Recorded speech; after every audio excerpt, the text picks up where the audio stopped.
तो गाइस आप में से मोस्ट ऑफ द स्टूडेंट्स या फिर मैं कहूँगा कि मेजॉरिटी ऑफ स्टूडेंट्स अपने कॉलेज टाइम के अंदर डीएसए डेफिनेटली करते हैं क्योंकि स्टार्टिंग में सबका एक माइंडसेट रहता है कि यार हमें टेक साइड जाना है, बाद में वो स्विच वगैरह करते हैं। एंड जो लोग डीएसए को एंड तक भी कंटिन्यू रखते हैं, जैसे आप थर्ड ईयर में है, फोर्थ ईयर में है, उनका ना अपने आप से कंप्लेंट डेफिनेटली रहती है स्टार्टिंग के इंटरव्यूज के अंदर कि यार मैं एकदम सही से इंटरव्यू वगैरह तो देता हूँ, लेकिन टेक्निकल राउंड में जब मेरे से इंटरव्यूअर डीएसए का क्वेश्चन पूछते हैं, उसके बाद वहाँ पर तो ऐसा कुछ नहीं होता, लेकिन मैं बाद में रिजेक्ट हो जाता हूँ। मुझे आता है रिजेक्शन का मैसेज। तो यार ये क्या चीज़ हो रही है मेरे साथ? तो आज की वीडियो में हम इसी चीज़ को डिस्कस करने वाले हैं। So hey guys, welcome back to my YouTube channel, here it is Gaurav Gupta. So आज की एंटायर वीडियो के अंदर हम बात करेंगे कि कैसे आपको डीएसए के क्वेश्चन को सॉल्व करना है इंटरव्यूज़ के अंदर, क्योंकि वो काफ़ी डिफरेंट होता है एज़ कम्पेयर टू जब आप घर पर अपना क्वेश्चन को सॉल्व करते हैं या फिर कोड फोर्सेस या कोड शेयर पे कॉम्पिटिटिव प्रोग्रामिंग करते हैं। उससे थोड़ी डिफरेंट अप्रोच रखनी होती है, डिफरेंट माइंडसेट रखना होता है एंड और भी डिफरेंट सिचुएशंस वहाँ पर होती है जिसका आपको ध्यान रखना होता है। सो आज की वीडियो में हम इसी के बारे में बात करने वाले हैं। सो नाउ लेट्स गेट स्टार्टेड।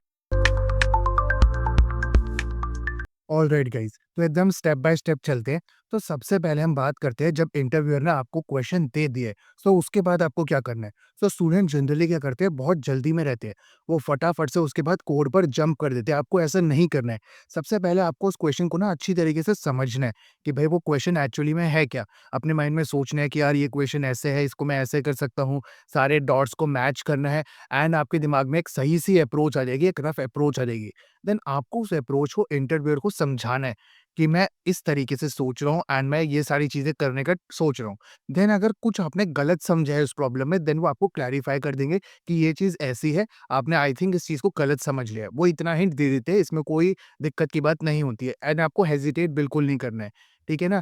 उसके बाद आपको उनसे बात करना है एंड एट द एंड जब वो आपको ग्रीन सिग्नल दे देते हैं, जब भी आपको कोड लिखना स्टार्ट करना है। बहुत स्टूडेंट्स को मैंने देखा है, वो जस्ट इंटरव्यूअर से बात नहीं करते। काफ़ी स्टूडेंट्स से मैंने बात भी करी है, उनका भी यही रहता है कि हमने ना इंटरव्यूअर से हम बात ही नहीं करते, हमने सीधा देखा वहाँ पर क्वेश्चन क्या है एंड देन उसके बाद हमने कोड करना स्टार्ट कर दिया। वो बाद में गलत हो जाता है and at the end bad impression जाता है एंड आप रिजेक्ट हो जाते हैं। सो इस चीज़ का डेफिनिटली ध्यान रखना। अच्छी तरीके से डिटेल में खुद सोचो, इंटरव्यूअर से क्रॉस चेक कराओ एंड देन ही स्टार्ट करना। एंड अब उसके बाद क्या होता है, जब आपके ये सारा ग्रीन सिग्नल आपको मिल गया ना, आप आगे प्रोसीड करने लगते हैं कोड को, जब आपको अचानक से क्लिक करता है माइंड में कि यार ये क्वेश्चन तो मैंने पहले से देखा हुआ था, इस टाइप का क्वेश्चन या फिर एग्जैक्ट यही क्वेश्चन था।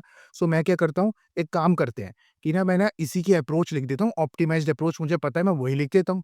यहीं पर आप लोग अपनी दूसरी गलती कर देते हैं। आपको ऐसा नहीं करना होता, चाहे आपको अप्रोच पता है या नहीं पता है, आपको कभी डायरेक्ट ऑप्टिमाइज्ड अप्रोच लिखनी ही नहीं है। क्योंकि इंटरव्यूअर को फिर डायरेक्ट ही लगेगा कि यार ये बंदे को तो ये क्वेश्चन पहले से ही पता था, रट के आया है, लिख दिया है यहाँ पर, रिजेक्ट हो जाओगे।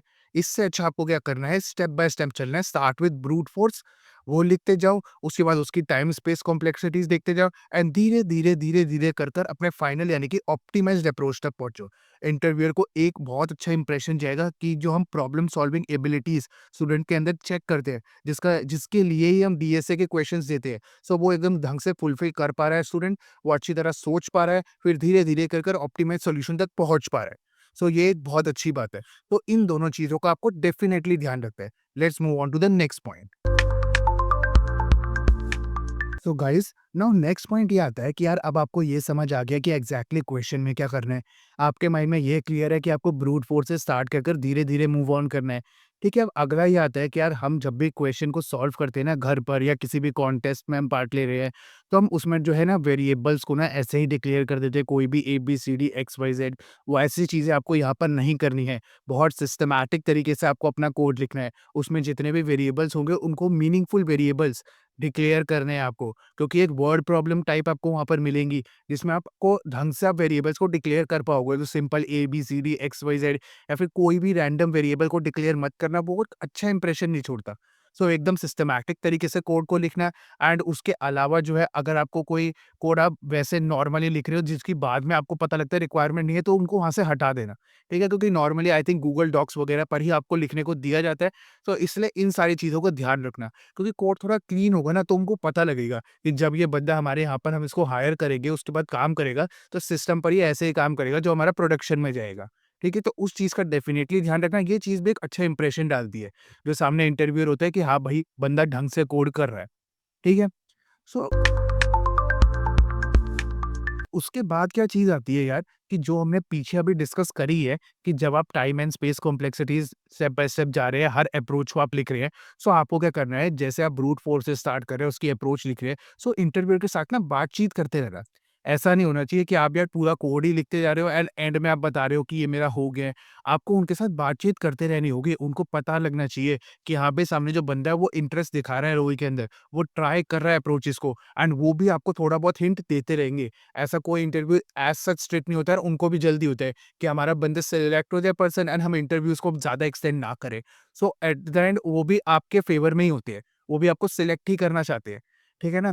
सो सिंपली आपको क्या करना है, कोई भी अप्रोच कर रहे हो, आपने कंप्लीट करी, उसकी टाइम स्पेस कॉम्प्लेक्सिटीज़ बता दो, फिर कुछ-कुछ उसमें बीच में छोटी-मोटी चीज़ें आपको लग रही है, आप पूछ लो या फिर कुछ उनको बताते रहो, तो ये आपको करते रहना है, एट द पूरे कोड को करते वक़्त। ऐसा नहीं लगना चाहिए कि पूरा कोड आप नॉर्मली बस लिख रहे हो एंड इंटरव्यूअर को लग रहा है यार ये तो कुछ वो कर ही नहीं रहा है, तो लास्ट में ही बोल रहा है बस। तो ये नहीं होनी चाहिए चीज़, ठीक है ना? So now let's move on to the last point. तो गाइस, जो यार हमारा लास्ट पॉइंट रहता है ना, वो एक बहुत इंपॉर्टेंट पॉइंट है, जो काफ़ी स्टूडेंट जो है ना, या तो इंटरव्यू की नर्वसनेस वगैरह होती है उन्हें, या फिर थोड़ा-सा उनको लगता है यार पता नहीं कैसा जाएगा, क्या नहीं होगा, सो उस वजह से भूल जाते हैं। वो है आपके एज केसेस, बहुत इंपॉर्टेंट रहते हैं आपके कोड के अंदर।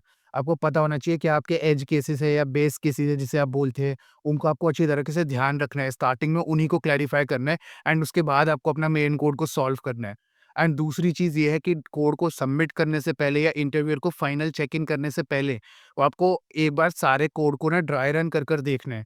देखना है कि भाई आपने जो एग्ज़ाम्पल वगैरह से ट्राई करा है उससे सब सैटिस्फाई हो रहा है या नहीं हो रहा है। एंड इसमें जो एक स्टूडेंट मेजॉरिटी स्टूडेंट जो गलती करते हैं, बहुत आसान सा एग्ज़ाम्पल ले लेते हैं। सो आपको ऐसा नहीं करना है, कोई स्ट्रिंग का क्वेश्चन है तो अच्छे खासी लेंथ की स्ट्रिंग लो, वेक्टर का क्वेश्चन है अच्छे खासे लेंथ का वेक्टर लो या कुछ भी लो। तो ठीक है, तो एक अच्छा खासा एग्जाम्पल लो ताकि बेस्ट केस, वर्स्ट केस हर तरीके की सारी चीज़ें चेक हो जाए, पता लग जाए कोई भी गलती हो तो आप ही को पता लगे, इंटरव्यूअर गलती ना निकाल रहा हो।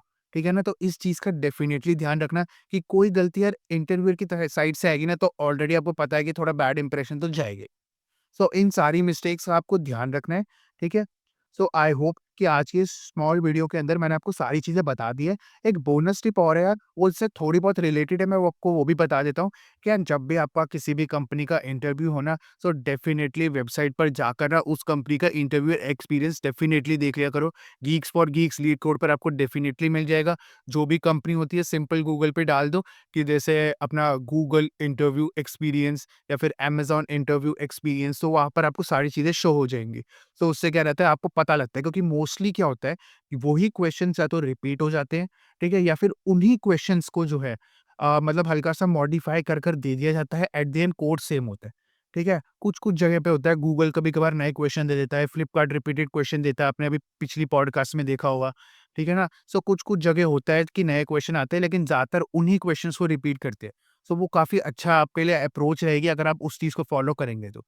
तो आई होप कि आज की इस वीडियो का मैंने मोटिव एकदम क्लियर कर दिया होगा एंड आपको काफ़ी सारी चीज़ें सीखने को भी मिली होगी।